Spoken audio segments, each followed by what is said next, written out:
All right. Hey guys, it's Kay and Maribeth from Thrive Real Estate. And we know that, these times are fairly uncertain and things are changing by the day. So we want to answer a few questions for you of concerns that we've had from clients and just questions from friends in general.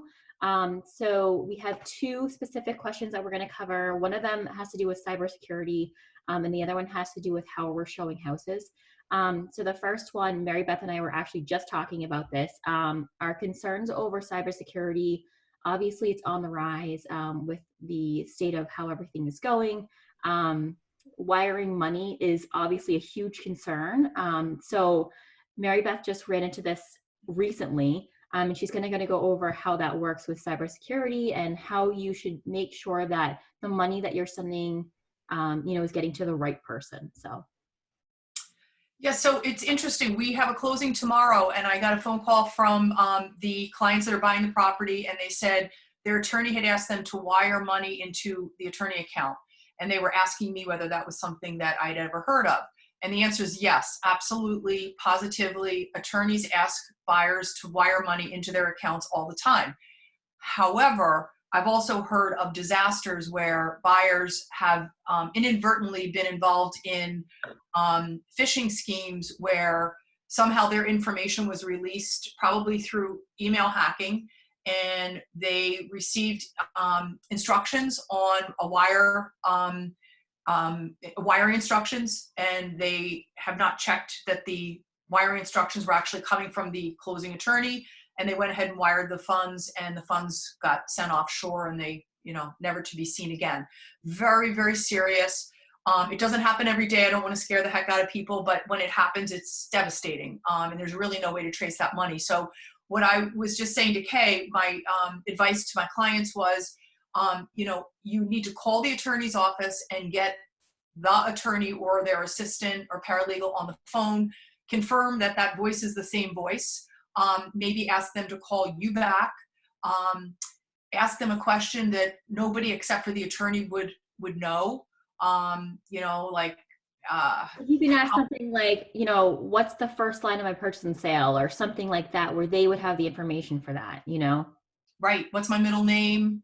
You have my purchase and sale in front of you. How much should I put down for a deposit, a purchase and sale? Something that only they would know. So the fact is, you want to just check, double check, and triple check to be sure that before you wire any funds, you're sending it to the correct account. So, but I really appreciated that question that came from buyers. They're concerned about, the environment of the phishing scams that we read about and hear about. And I thought that that was a really good question. So I wanted to share that information with everybody. Awesome. All right. And then the second one is, obviously we're essential workers by the state of Massachusetts. They're considering realtors essential workers.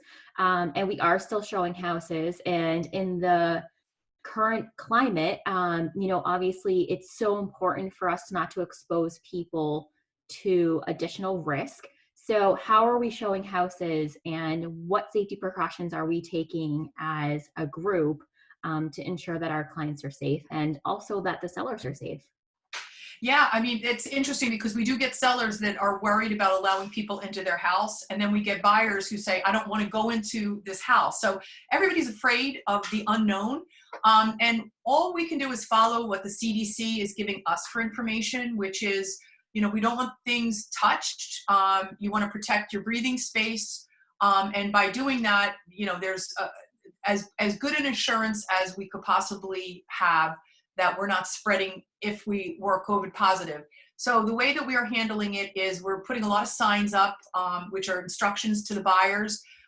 Remove your shoes. Shoes, if you read any articles on COVID, they're saying that shoes are definitely tracking it all around. So leave your shoes at the front door.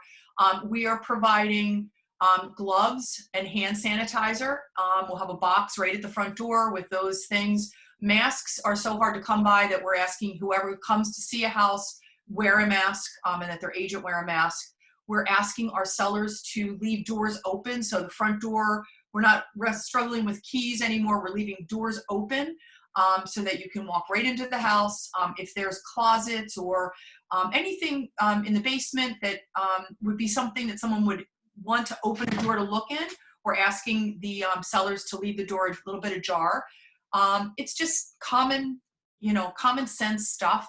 The few people as possible. So we don't want, five, we don't want the buyer and their grandmother, aunt, uncle, and five kids to come through the house. As few people as possible.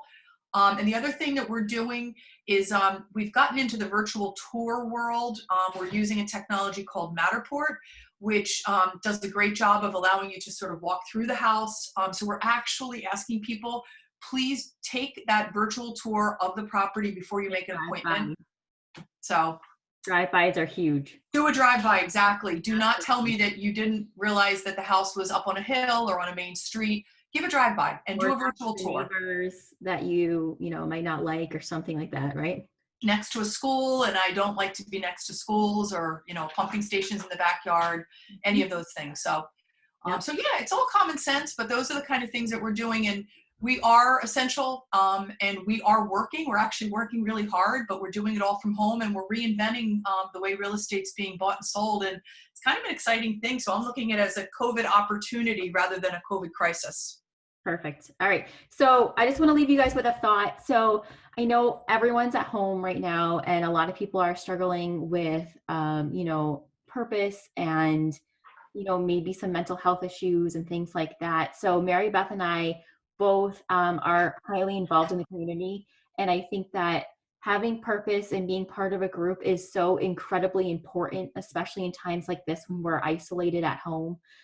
So if you're looking for something to get involved in, or if you are looking for ideas and ways that you can, join a group or just use your skills and talk to other people and be a part of something, we are more than happy to help you get connected with the connections that we have. So just go ahead and reach out to us, and we'll do everything that we can to help you find, your people or something that will, keep you busy and keep you moving forward and happy in these times that are very uncertain for all of us. So, all right.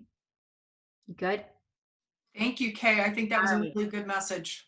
Perfect. All right. So we'll see you guys next week. We're going to try to do another few questions next week. And again, if you have any additional questions in the meantime, feel free to reach out to either one of us. All right.